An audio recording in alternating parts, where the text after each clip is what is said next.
সার্জিস আলম সহ ৪৫ জনের পাসপোর্ট জব্দ করেছে সেনাবাহিনী। তারা ইউরোপে যাওয়ার জন্য প্রস্তুতি নিচ্ছিলেন। বেশ কয়েকদিন ধরে সামাজিক যোগাযোগ মাধ্যমে ছড়িয়ে পড়েছে এমন একটি খবর। তবে দাবিটি সম্পূর্ণ মিথ্যা বলে জানিয়েছে তথ্য যাচাইকারী সংস্থা রিউমার স্ক্যানার।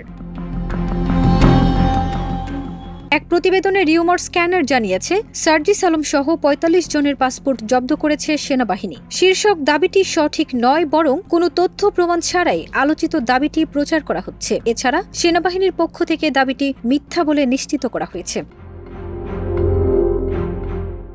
অনুসন্ধানের শুরুতে প্রাসঙ্গিক কিওয়ার্ড সার্চ করে বিবিসি নিউজ নামক একটি ব্লগ ওয়েবসাইটে গত ১২ জানুয়ারি ব্রেকিং নিউজ, সার্জিস আলম সহ ৪৫ জনের পাসপোর্ট জব্দ করেছে সেনাবাহিনী শীর্ষক শিরোনামে প্রকাশিত একটি প্রতিবেদন পাওয়া যায়। এই প্রতিবেদনে দাবি করা হয়, গত ১২ জানুয়ারি রাতে সেনাবাহিনী একটি গোপন অভিযানে সার্জিস আলম সহ আরও ৪৪ জনকে আটক করে। এ সময় তাদের কাছ থেকে পাসপোর্ট ও ভ্রমণের অন্যান্য নথি জব্দ করা হয়। ধারণা করা হচ্ছে তারা অবৈধ উপায়ে ইউরোপে যাওয়ার পরিকল্পনা করছিল।